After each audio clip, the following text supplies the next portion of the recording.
Does it feel impossible to figure out how much your destination wedding in Italy will cost? Imagine knowing what the whole thing will cost before you actually book anything. Now you can. I'm gonna take you line by line of a full budget breakdown, not of estimates, not of starting prices, not of price ranges, but of actual numbers we have actually spent on weddings in Italy. So if you want a no BS wedding budget breakdown to follow, stick around. Hi guys, I'm destination wedding planner Kate Northrup, and I help untraditional couples plan multi-day intimate destination weddings abroad. We've worked all over this beautiful country, from the Lakes region to the Amalfi Coast to the Riviera to Tuscany, planning weddings on a budget. If you haven't subscribed yet, hit that subscribe button to be notified every time I post a new video with more destination wedding planning advice. Let's jump right into it. We're gonna cover all the categories today, so buckle up. I will walk you through what we've actually paid in Italy for food and beverage, photography, videography, entertainment, hair and makeup, floral, rentals, lighting, decor, stationery, venue, transportation, excursions, and those random little extras. And for the sake of clarity, all the pricing I'm going to share with you today is in US dollars. Let's begin. Let's start with food and beverage. Food and beverage can cover multiple different things if you're having a multi-day wedding, like the welcome dinner, the brunch costs, and of course the wedding dinner itself. So first, let me start with the wedding dinner, which is the most expensive. A lot of people will do a cocktail hour, a 3-course dinner, some dessert, maybe a late night bite, and then usually an open bar. We have spent as low as $296 per person on the wedding day dinner itself. At a different wedding in Italy, we spent $325.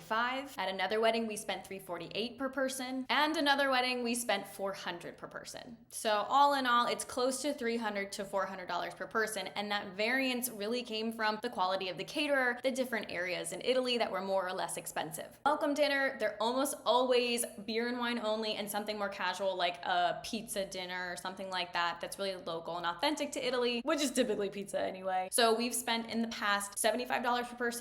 We've also spent up to $100 per person. It completely depends on the venue, the caterer, what they provide with that, how nice the wine is, but 75 to 100 is pretty much the range you're gonna expect. As for the brunch, we spent 50, 75, 100, again, all depending on what kind of alcohol offerings there are, what kind of food offerings there are, and the general quality of the caterer. Let's move on to photography. The lowest we spent on photography in Italy was $12.50. That was for a local photographer. The catch, they were not a wedding photographer. They were actually a tourist photographer specializing in taking pictures of couples on vacation. Super talented photographer, loved the price. Also, they don't do weddings anymore. So we kind of got lucky there because we slipped right in while they were still experimenting with weddings, but now they only do tourism photography. That could be a good strategy for you to use if you're going abroad, finding a photographer that you love their style, but they haven't done weddings before. There are caveats to that. They're not gonna know how the flow of the wedding goes. You probably just wanna make sure that you hire someone that's done a wedding before, but if you can find someone that's kind of early on in their career like that, that's awesome if you wanna save money. Next up from there, we spent $29.35 on a photographer that lived within Europe that we flew from another low-cost market. So Italian photographers who are used to doing weddings are typically more expensive. We flew a different photographer from a different country to Italy, and that included the travel price. And that was for their most basic package, one photographer for 6 hours. Next, we spent $4,800 for a very skilled local photographer. We didn't have to pay to travel over there. And we have spent as high as $14,000 for a photographer to fly them from the United States to Italy. Let's move on to videography. In most of the weddings we have planned in Italy, we've actually spent $0 on videography. The reason being, a lot of the couples we work with preferred to splurge on their photographer rather than splitting that cost across 2 different vendors. In one case, we also had a couple who had a friend who was a filmmaker do some shots at their wedding as well, which worked out nicely and also was $0. On another occasion, we spent $2,200 for a videography team who was local to the destination. We did not need to fly anywhere. And the most we've spent on videography for weddings in Italy is $6,000 for a really experienced, talented local team. How about entertainment? This encapsulates a lot of different things. It could be ceremony entertainment, cocktail and dinner entertainment, dancing entertainment, whether it's live musicians or DJs. We've done it all. We spent $1,200 for a live trio for 2 hours, which was honestly one of my favorite vendors that we've ever booked and so worth the money. At another wedding, we spent $3,900 and that covered the cost of an organist for the ceremony, a live trio for cocktail hour, and a DJ for after dinner. At another wedding, we spent $4,500 and that covered the cost of a DJ for the whole time, and for a portion of the dancing, we had a live musician join. You know how they like work the crowd, play live? Such a fun element. And at another wedding, we had a similar setup with a DJ and one live musician. In this case, we paid $6,300 because we actually flew that DJ in from a different country. And finally, we paid $8,000 for a really talented music trio to play during cocktails and dinner, so an extended period of time, and have a DJ for dancing. Quick break, let me know in the comments so far which of these costs have stood out as the most surprising to you.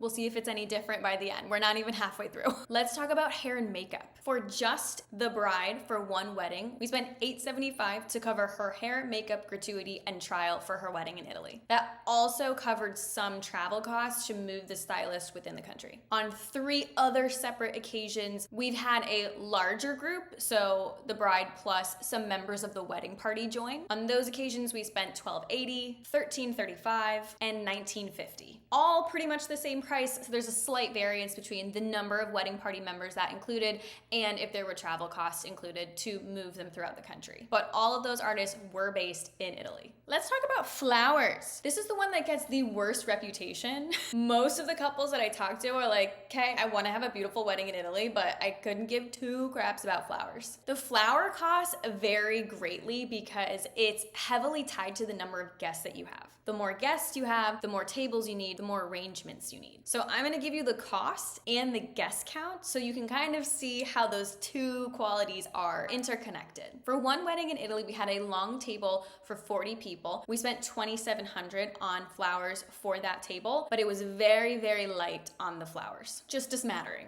For another wedding with 80 people, we spent $5,000. For an additional wedding in Italy for 80 people, we spent $6,500. They just had a little bit more going on. And for a wedding of 60 people with one of the most impressive floral installations we've seen, we spent $10,400. Let's talk about rentals, decor, and lighting. This is a big line. There's a lot shoved into this line. So let me first break down what this means. Lighting is string lights like the ones I have in my office here, and maybe your venue has them already included and the price is $0. Or maybe they don't have it included and you want to add that on. It was really bothering me that these were not even. Someone should have told me before we started. We're cooking with gas now. So lighting could be string lights, lighting could be chandeliers, disco balls. Could also be those up lights, the colored lights that shoot up the walls just to make it a little bit more cozy. Rentals would be any tables, chairs, linens, or tabletop that isn't already included from your venue or your caterer. Typically your caterer will bring basic stuff like white china, silverware, regular glassware, but these are generally the costs to upgrade these to be more colorful or design forward options. Decor is kind of a smorgasbord of everything. Decor could be those little fun accents that you add from Etsy, like custom cocktail napkins. It could be signage. It could be a photo wall or moment or little props for your dance floor, anything extra like that. So for one wedding, for chandeliers and minimal upgrades to the tabletop rentals, we spent $3,800. On 2 other occasions, we had lighting added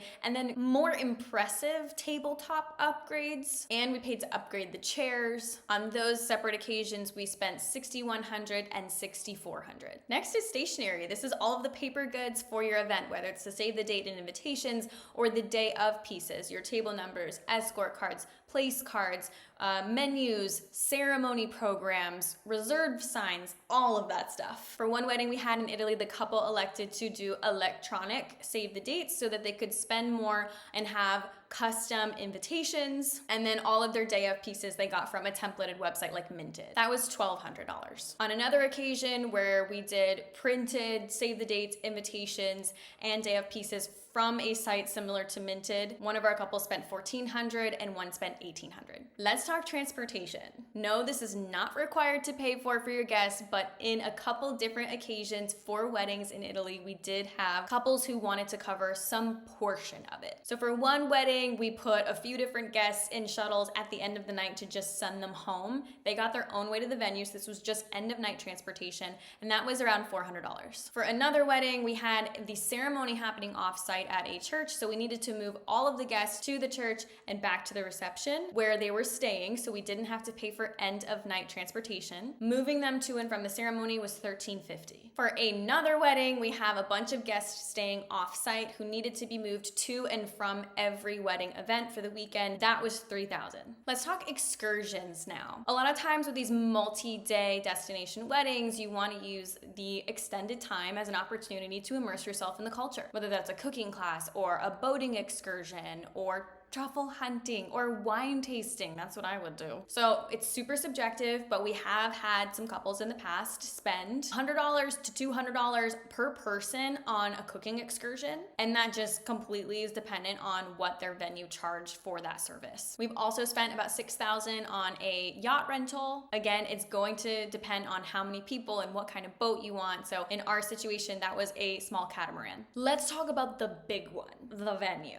Why did I save this for towards the end? Because the venue rental can be $0 or it could be $50,000 plus. I think the key to wedding budgeting is to start with all of the vendors that we did first to create that foundation of additional costs. That way you know, okay, when I add up my photographer, videographer, hair and makeup, rental, stationery, all of that equals X. Now I'm gonna go out and look for venues and just pop that X cost on top of whatever the venue is, rather than going out to find venues first and making a complete guess about what those other vendors cost. So yeah, that's why we're doing venue towards the end. So how much have we paid for venues in Italy? We truly have had a wedding where we paid $0 for the venue. The reason being, their ceremony was in a church. Typically, churches do not charge you a venue rental fee, but it is nice to give a donation to the church. They gave about a $350 donation. Some people give up to $1,000. Totally depends on what you want to give. For their reception location, it was happening on property at the hotel where all of them were staying. And in that particular case, they only charged them for the food and beverage. There was no fee for the event space. If you find a venue like that, consider yourself lucky. On another occasion for a wedding in Italy, we spent $4,500. That covered the cost of a ceremony space rental, the reception space rental, along with their room. Their room was actually attached to where the reception space had to be anyway. So it kind of was like a double bang for your buck. They had to pay for the room anyway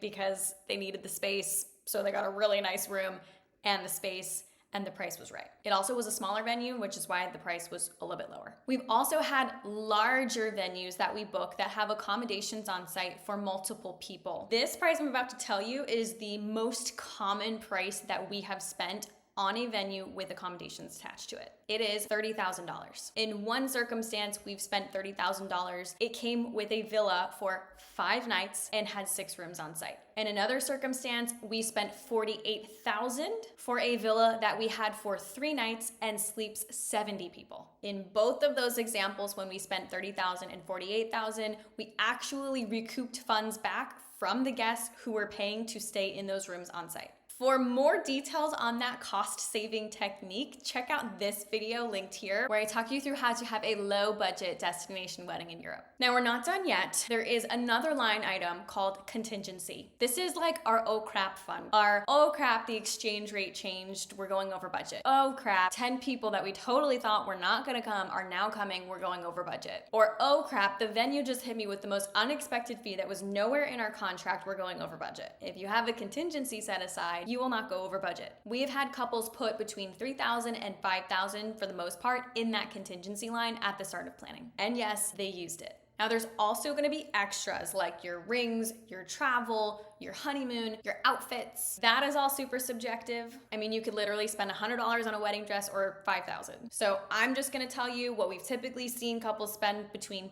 $3,000 and $7,000, not including the honeymoon. Friends, we've come to the end. Now you know exactly what you will encounter when you start planning a destination wedding in Italy. Next steps, check out this video for more of my cost-saving hacks to keep your budget as low as possible. Before you go, don't forget to subscribe. And now that we've come to the end, comment below which cost you were the most flabbergasted by. Ciao, babe. That's so lame.